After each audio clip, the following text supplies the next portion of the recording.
Hello बच्चों, चलिए प्रश्न को देखते हैं।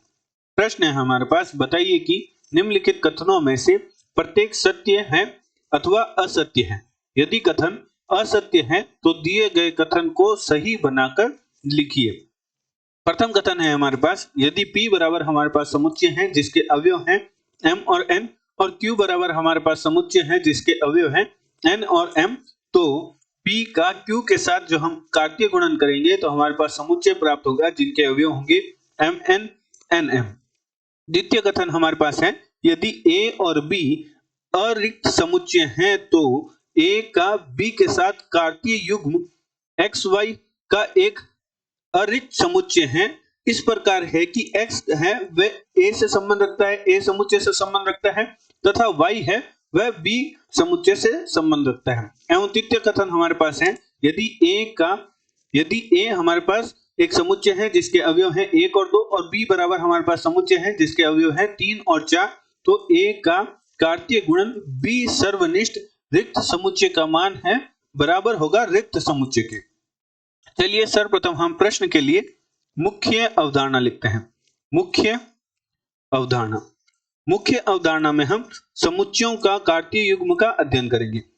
समुच्चयों का कार्तीय युग्म, जिसका दूसरा नाम होता है समुच्चयों का कार्तीय गुणन, जिसे हम उदाहरण की सहायता से समझते हैं। उदाहरण के तौर पर मान लीजिए हमारे पास A एक समुच्चय है जिसके अवयव हैं 1 और 2 और B बराबर हमारे पास समुच्चय हैं जिनके अवयव हैं P Q, हमारे पास B समुच्चय के अवयव हैं। यदि हम A का B के साथ कार्तीय गुणन करें तो हमारे पास समुच्चयों के अवयव कुछ इस प्रकार लिखे जाएंगे कि युग्म का जो प्रथम अवयव है वह A के समुच्चय के अवयव से लिया जाएगा और द्वितीय अवयव है वह B के समुच्चय के अवयव से लिया जाएगा। तो हमारे पास अवयव प्राप्त होंगे 1 P 1 Q 2 P 2 Q। यदि हमें कहे कि B का A के साथ कार्तीय गुणन ज्ञात कीजिए तो इस स्थिति में युग्म का जो प्रथम अवयव है वह B के समुच्चय के अवयव से लिया जाएगा और द्वितीय अवयव है वह A के समुच्चय के अवयव से लिया जाएगा। तो हमारे पास समुच्चय के अवयव कुछ इस प्रकार लिखे जाएंगे, P1 P2 Q1 Q2। इस प्रकार हम A का B के साथ कार्तीय गुणन एवं B का A के साथ कार्तीय गुणन ज्ञात करते हैं। अतः प्रश्न अनुसार प्रश्न में हमें प्रथम कथन दे रखा है कि यदि P बराबर हमारे पास है M, P बराबर हमारे पास समुच्चय दे रखा है MN और Q बराबर हमारे पास समुच्चय दे रखा है NM, तो P का Q के साथ कार्तीय गुणन करने पर हमारे पास निम्न समुच्चय प्राप्त होता है। तो चलिए जांच करते हैं। तो प्रश्न में हमें दे रखा है P बराबर हमारे पास समुच्चय दे रखा है जिनके अवयव हैं MN एवं Q बराबर हमारे पास समुच्चय दे रखा है जहां Q समुच्चय के अवयव हमारे पास है N और M। यदि हम P का Q के साथ कार्तीय गुणन करें तो हमारे पास मुख्य उदाहरण अनुसार P का Q के साथ जब हम कार्तीय गुणन करेंगे तो हमारे पास युग्म का प्रथम अवयव है वह P के समुच्चय के अवयव से लिया जाएगा और द्वितीय अवयव है वह Q के समुच्चय के अवयव से लिया जाएगा। तो हमारे पास समुच्चय के अवयव कुछ इस प्रकार लिखे जाएंगे, MN M M NN एवं NM। परंतु प्रश्न में हमें P का Q के साथ जो कार्तीय गुणन है वह हमें समुच्चय दे रखा है जहां समुच्चय के अवयव दे रखे हैं MN और NM और हमारे पास कार्तीय गुणन मुख्य उदाहरण की सहायता से जब हमने P का Q के साथ कार्तीय गुणन किया तो हमारे पास निम्न समुच्चय प्राप्त हुआ। अतः हम यहां कह सकते हैं, अतः प्रश्न में दिया गया कथन असत्य है। यदि कथन असत्य है तो हमें सत्य कथन लिखना है। तो सत्य कथन हमारे पास होगा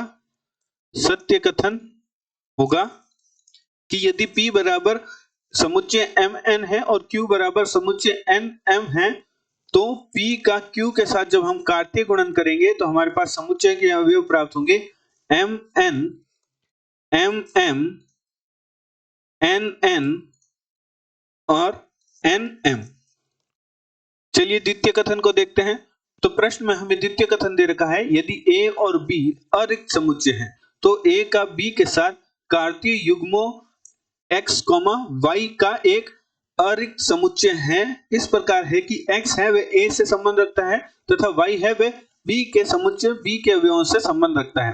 तो मुख्य अवधारणा में हमने देखा था जब भी हम कार्तीय गुणन करते हैं तो जो प्रथम अवयव है वह जो हमारे कार्तीय युग्म में जो प्रथम अवयव आ रहा है उस समुच्चय संबंध रखेगा और द्वितीय अवयव है वह जो कार्तीय युग्म में द्वितीय पद आ रहा है उसके समुच्चय से संबंध रखेगा। तो जब हम a का b के साथ कार्तीय गुणन करेंगे तो जो प्रथम युग्म का जो प्रथम अवयव है वह a के समुच्चय के अवयव से संबंध रखेगा और द्वितीय अवयव है वह b के समुच्चय के अवयव से संबंध रखेगा। तो जो हमारा एक अवयव प्राप्त हुआ x, y, तो x है वह a के समुच्चय के अवयव से संबंध रखेगा और y है वह b के समुच्चय के अवयव से संबंध रखेगा। अतः हम कह सकते हैं कि जो हमें द्वितीय कथन दे रखा है वह सत्य कथन है। तो हमारा द्वितीय कथन है वह सत्य कथन है। चूंकि कथन सत्य है तो हमें सत्य कथन नहीं लिखना होगा। तो चलिए तृतीय कथन को देखते हैं। तो हमारे पास तृतीय कथन है प्रश्न में कि यदि a बराबर हमारे पास समुच्चय है जिसके अवयव है 1 और 2, b बराबर हमारे पास समुच्चय है जिसके अवयव है 3 और 4, तो a का कार्तीय गुण b सर्वनिष्ठ रिक्त समुच्चय बराबर हमारे पास प्राप्त होगा रिक्त समुच्चय। तो चलिए क्योंकि हम जानते हैं हमारे पास एक सूत्र होता है कि मान लीजिए हमारे पास कोई x एक समुच्चय है, यदि x समुच्चय का सर्वनिष्ठ ले हम रिक्त समुच्चय के साथ तो हमारे पास प्राप्त होगा रिक्त समुच्चय। एवं यदि x हमारे पास कोई समुच्चय है उसका यदि हम कार्तीय गुणन करें या मान लीजिए हमारे पास कोई y एक समुच्चय है उसका हम कार्तीय गुणन करें रिक्त समुच्चय के साथ तो हमारे पास रिक्त समुच्चय ही प्राप्त होगा। अतः प्रश्नानुसार प्रश्न में हमारे पास दे रखा है कि a का कार्तीय गुणन b सर्वनिष्ठ रिक्त समुच्चय के साथ करने पर हमारा क्या मान प्राप्त होता है। तो हमने सूत्र देखा था कि b सर्वनिष्ठ जब हम रिक्त समुच्चय करेंगे तो हमारे पास रिक्त समुच्चय ही प्राप्त होगा और बार हमारे पास है कार्तीय गुणन, जब हम a का कार्तीय गुणन रिक्त समुच्चय के साथ करेंगे तो हमारे पास रिक्त समुच्चय ही प्राप्त होगा। परंतु प्रश्न में हमें दे रखा है कि a का कार्तीय गुणन b सर्वनिष्ठ रिक्त समुच्चय का मान रिक्त समुच्चय ही प्राप्त होगा। तो हमारा प्रश्न में हमें यह कथन दे रखा था एवं हमारे पास हल करने पर मान भी यही प्राप्त हुआ, अर्थात LHS बराबर हमारे पास जो बाएं पक्ष है वह दाएं पक्ष के बराबर प्राप्त हुआ। अतः जो कथन है हमारा द्वितीय कथन है वह हमारा सत्य कथन है। तो हमारा प्रथम कथन असत्य है उसका हमने सत्य कथन लिख दिया, द्वितीय कथन हमारा सत्य कथन है एवं तृतीय कथन हमारा सत्य कथन है। आशा करते हैं आपको प्रश्न का समझ आया होगा। धन्यवाद।